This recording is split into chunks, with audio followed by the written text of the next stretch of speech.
Oh. Mom!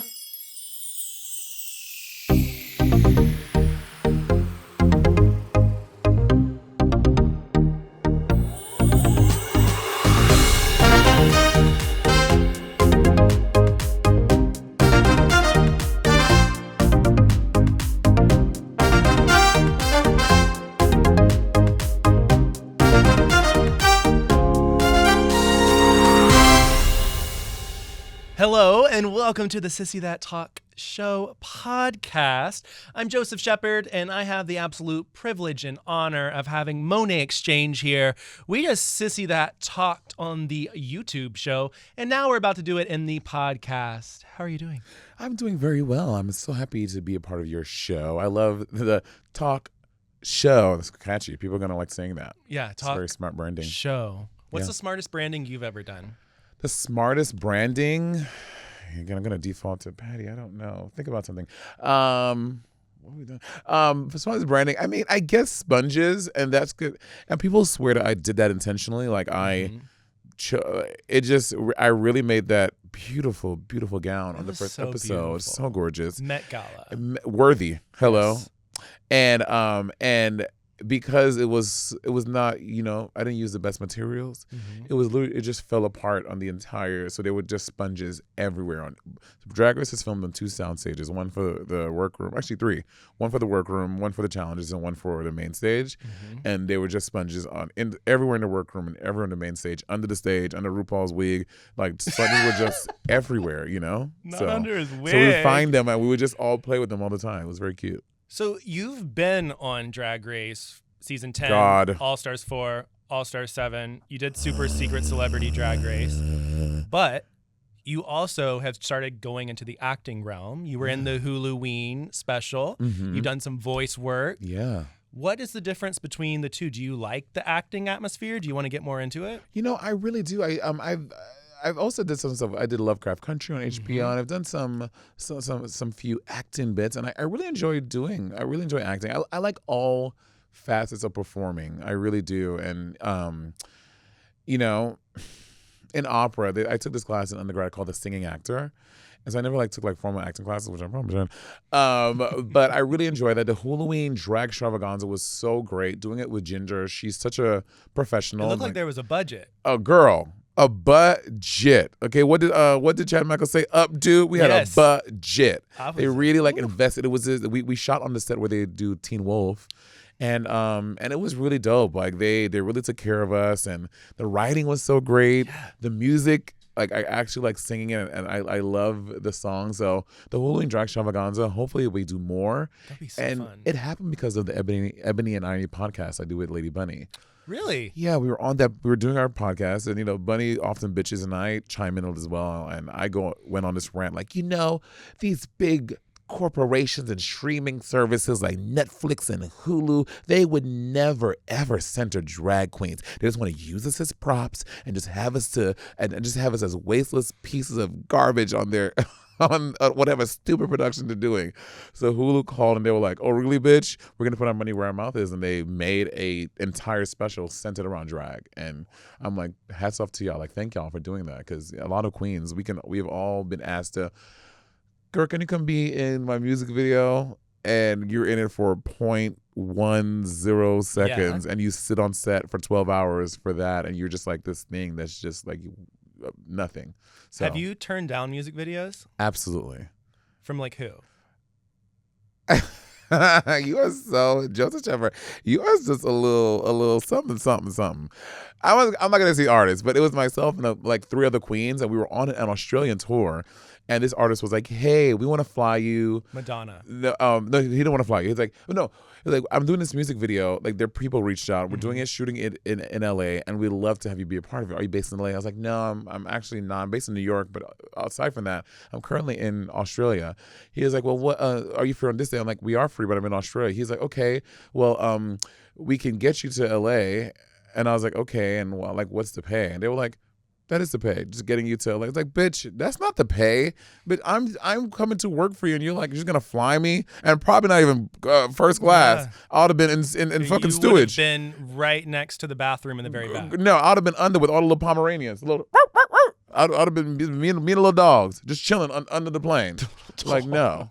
So I've turned Justin on Bieber. No, do you think Justin Bieber would have some drag queens in the video? He was supposed to. I know that was a drama. He was? Yeah, and he was trying to hire people for $150. No. Yes. Imagine these multi-million-dollar music videos, and they want to pay a drag queen $150 to come in to sit down and do your makeup for 2 hours, stand in a corset and heels. Girl, no. No. No. So now when I see drag queens, like I know Gottmik and someone else was in the Unholy video with Sam Smith and Violet Chopsticks. Violet Chopsticks.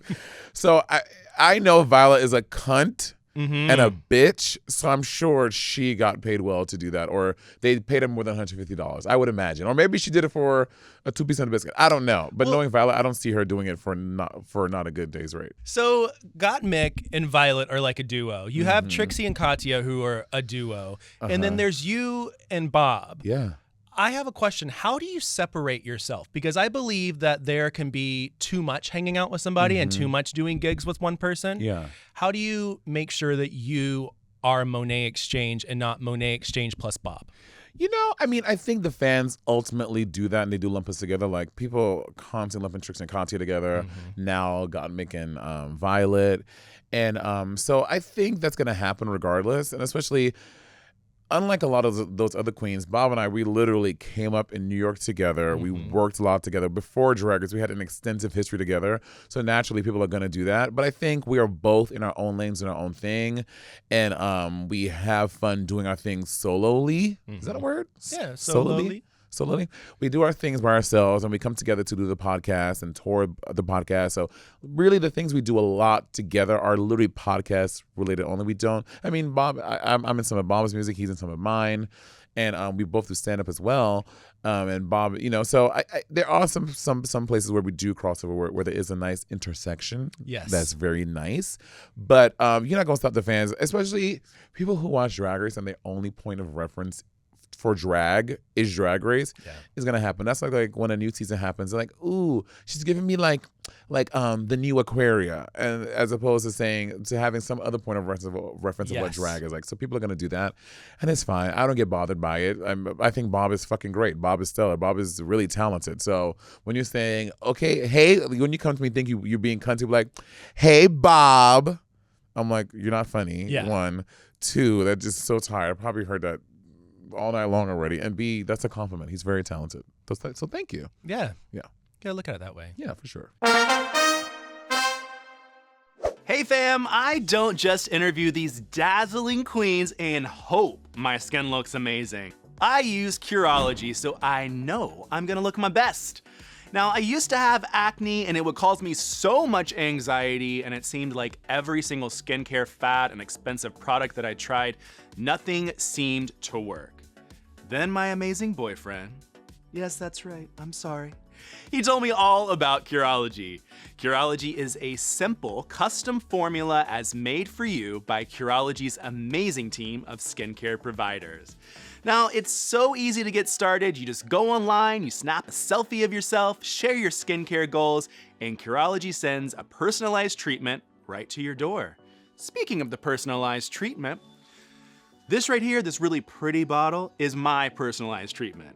I use this every single day, and that's what keeps my skin looking good. But that's not all I get in my Curology box every single month. Now, this moisturizer is thin, and it keeps me looking dazzling and sparkling. The cleanser, which I use in the shower every single day, and this cleanses and makes your face feel absolutely fresh. And look at these results. Ooh, ooh, ooh. You should see my body. Ooh, ooh, ooh. Now I can interview these all-star queens with confidence thanks to our #Curology partner. Start your Curology journey today at curolo.g/sissy.talk. Subscription required, subject to consultation. Okay, so All-Star 7. I do want to get into, there's been a lot of girls talk about things that happened that were not shown film-wise and that they were edited in a certain way and challenges were switched out and stuff. Yeah. Do you believe that the world saw what needed to be seen? Or do you believe that there was like some edits and stuff that made it? Because from a viewer's perspective, in my head, it did seem like Jinx was the front runner from the viewers, from the edit that I saw. Yeah. Was the edit that you guys had, basically when you guys were on set, was that any different? So I mean, like we can't, like they can't craft something that they didn't film, right? So I think the better question is like, maybe did I think that like all the challenge wins were correct? Yes. And I think that I don't think was true. Like for example, I think I definitely could have won the second girl group challenge, the one where we did the 2000s thing. Yes, I think that like the way that they dole out the challenge wins, but then you can argue say that it's super subjective. Like maybe they thought my runway was not good and my verse wasn't good, but I think the viewing public watching, everyone was like, that didn't seem right. That didn't make any sense. So I think when they give out the challenge win to certain people, you can't argue with that. But even by using their metrics, their rubric, the show said it was centered around stars. Whoever had the most stars, like that was what you're trying to get. So even at the end with the ADR at the end when they added the thing of what was it? And judging by your final lip sync and the season. Even by the metric of the season, I had the most stars. I didn't make up the rules for the stars. I didn't dish out the stars that way. Like I literally had the most stars. So by that rubric, by that metric, I did the best in the season. So I just think that you can one can argue about like how the challenge wins went. But challenges were switched though, right? Challenges were, I mean, that's all alleged too. I don't know that for a fact. I was not in the producing room saying, "Here, we're gonna put this challenge here." After every season you hear so much. Yeah, there's so many rumors, so many things going through. So many rumors, there's so many things, and like not unless you were sitting in the room with us, we made that marquee come to life, and RuPaul sat there and we're like, "Bro, I have a question. Let's ask. Did you change the So it's always going to be conjecture. There's no way to RuPaul. Andre Charles. I made sure Jinx won so you wouldn't have to. But that being said, but Jinx again, like the other seven of us, Jinx was just in this competition, like to be in the competition. Yeah, she was not there. Like, hey, you guys, you should like that. That's not what Jinx did. Jinx was playing the competition just like the rest of us. So, and people sending her stuff. I'm like, that's not her fault or her problem. Like, she wanted to win like the rest of us, So I think you go on TV and you're left to the devices of what the powers that be make it to be, and you can be upset about you can't. No one can say that you can't be mad about it. You can't be upset at the outcome, but you go on to reality TV to get reality TV'd, and that's what it is. When you were reality TV'd on All Star 7, we did notice that there was a lot of positivity. There were no negative critiques, but Trinity has said that there were negative critiques. Do you wish that there would have been negative, or do you think that them painting everybody really in a positive light helped you guys?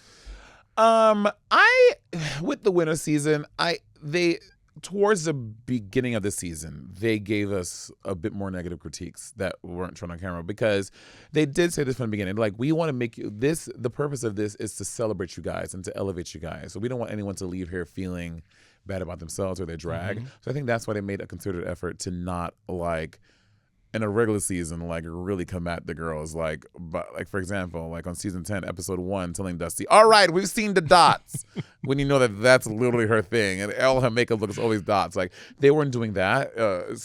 All Stars for episode 1, Monet sponges again. Monique, like they didn't do that because they're like, Adore Delano, go home. You know what I mean? Like, they didn't do that. So there were negative critiques, but by like episode 4, they really stuck to only the positive stuff.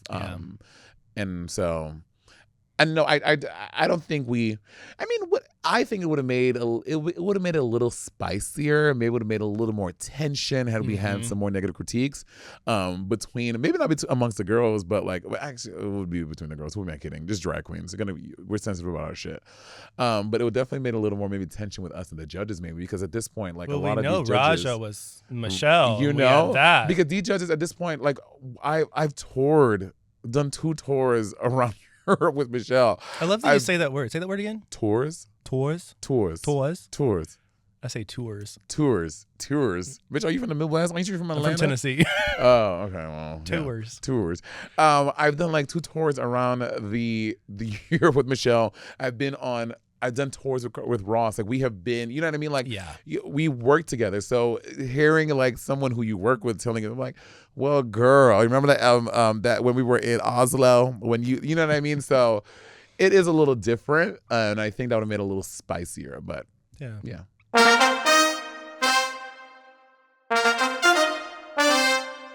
So Barbara Walters often asked her guest if they were a tree, what tree would they be? But I'm going to ask you, if you were a sandwich, what sandwich would you be and why? Okay, it's a sandwich. What did I call it? A sandwich. I said a sandwich. Sand. Okay. I think it just, Yeah, Tennessee. sometime, Tennessee. Tennessee. Yeah. If I was a sandwich, what sandwich would I be? I think, I'm going to say something like corned beef, but not the sliced corned beef, right? So not an Arby's sandwich. Not an Arby's. I want to be, a piece of, my bread would be Ezekiel bread. I love Ezekiel bread. The Bible? Yeah, there's Ezekiel bread. It's bread made from sprouted grains. No wheat. Okay. No barley. So it would be Ezekiel bread with some mayonnaise. Mayonnaise. Now I'm thinking about See, everything now I'm saying. you're thinking everything you you got say. me fucked up, Joseph Shepard. I would have some spicy mustard. Okay. And I would have some corned beef, but the one in the can. My family's from the West Indies. I grew up on corned beef. The one in the can, you cook it on the fire. You put that on my sandwich with some bread, with some more bread on top, and I would eat it. That would be my sandwich. Okay, Subway, there you go. You have Corned your beef. integration right here. Do a corned beef sandwich. The corned beef fried sandwich with Monét X Change. Yes. Yeah, right? Why not? Well, you were talking about traveling, and my question for you is, did you ever go to Iceland for winning that challenge? I never, oh my God. So I won that challenge to go. I got a free trip to Iceland, but it was on WOW Airlines. I don't think it had any association with WOW World of Wonder. Yeah. It was just a separate airline called WOW, but the company like folded before I was able to redeem my trip. So I never got to go to Pink Iceland for my All-Star trip. So Pink Iceland, if you end up seeing this, I still want to come. I mean, I'll probably have to pay my way there now by plane, but will I at least have a place to stay? Y'all gonna give a bit? I want to go to like that little Blue Lagoon thing. Yes. I want to do that. I think I won that for the makeover challenge. Yeah. I think. Have you gotten all of your prizes? Or has there been other things that you haven't got that you really wanted? I've gotten all the money. I don't know about any like prizes like a trip or something that I won that I didn't get, because All Stars 7 was only money and All Stars 4 was a mixed bag. You got like $10,000 for winning, but also I don't know. I don't know. I loved when Sasha Velour got the year supply of hair products. That's why her hair fell out. Sasha Velour had a full head of hair before she won that prize. You were also recently on the Secret Celebrity Drag Race. You got to mentor Loretta Devine. I was Loretta Devine's drag mother for all of one episode. But she was there. Icon. Well, she came out and she was like, girl, they gonna know who I am. I can't do a good Loretta Devine. Her voice is so distinct and so iconic. And I think when she came to do the show, she didn't realize how, because they had them celebrities working. They had them in like rehearsals, like in costume, like they had them like working like a Dance with the Stars situation. And like I met her on the first day in that little rehearsal y'all seen, and we met the second day. She's like, girl, I hope they send me home. I have gout in my left foot. I bet you just go home. And I think they were like, this lady wants to go home. Yeah. And they like let her be. She was working very hard. Bless her heart. Poor baby. Poor baby. Loretta Devine. Did you enjoy that experience? Was it different, kind of like mentoring out, like, celebrities and stuff? Or? Oh, Celebrity Drag Race was completely different from regular Drag Race. We were not, because we're not sequestered. Like we were just like normal people paid to be on set to work. You didn't take your phone or anything. Brooklyn, myself, and Jujubee had such a good time doing it, and Celebrity Drag Race was great. They paid us very well. You guys came out in great outfits every single week. They gave us the budget was, again, they had a budget for us. They wanted us to look good and feel expensive and fierce too. So they gave us a really good budget to get great clothes and to get great wigs, and there were a lot of hours working, but that's what you sign up to when you do this stuff. And Celebrity Drag Race was great. I had a great experience doing Celebrity Drag Race. Yeah. So good. Well, we're coming to the end of our little pod, but I do want to give you the chance to tell everybody what you have coming down the pipeline. What's the promo for Monét? I do a lot of stand-up stuff. I saw that. Are you enjoying it? I love stand-up. I love doing it so much. And so I haven't been much into clubs much anymore because I really do my own stand-up thing. And I did a tour this summer. Patty and I did 10 cities. And then we're doing some more in the winter in December and going into 2023 in January, February. So I'm going to be doing that. Is that fully out of drag? No, it's in drag. I like doing stand-up in drag. Really? Girl, when I am up in Geesh, I feel the fantasy. Yes. I look fucking good. And your jokes become funnier. My jokes are funnier. I smell fucking good. Like, I love doing stand-up in drag. And bitch, I'm a motherfucking woman. Why not? Yeah, you know what I mean? So I do that in drag. And I have a lot of some opera stuff coming up. I'm singing with the Minnesota Opera. Wow. In February. Doing La Fille du Régiment, the daughter of the regiment. I'm doing that. And then I'm doing some work with the San Francisco Symphony in December for their Christmas show. Damn. So I have some really fun stuff coming up. That's a lot of fun stuff. You know? Ooh. Oh, and I also tour in Australia in May, which is like, I think there's maybe like 98% of the tickets have sold. So if you're in Australia and you want to come, get those last 2%. Get the last 2%. The tour is like practically sold out, but I think there are a few more. So go to MonéXChange.com and you'll see the link in there to get tickets for when the dates are. Well, Monét, thank you so much for being here and chatting and having a great Sissy That talk with me. Where can everybody find you on the socials?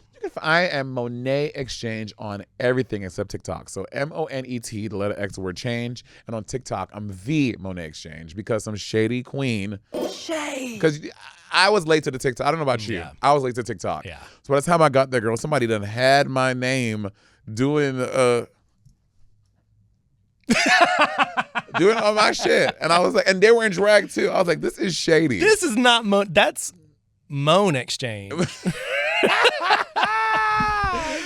Well, thank you all so much for listening to the Sissy That Talk show podcast. And thanks again to my fabulous guest, Miss Monét X Change. I'm Joseph Shepard, and we want you to subscribe and make sure you don't miss an episode on your favorite podcast app.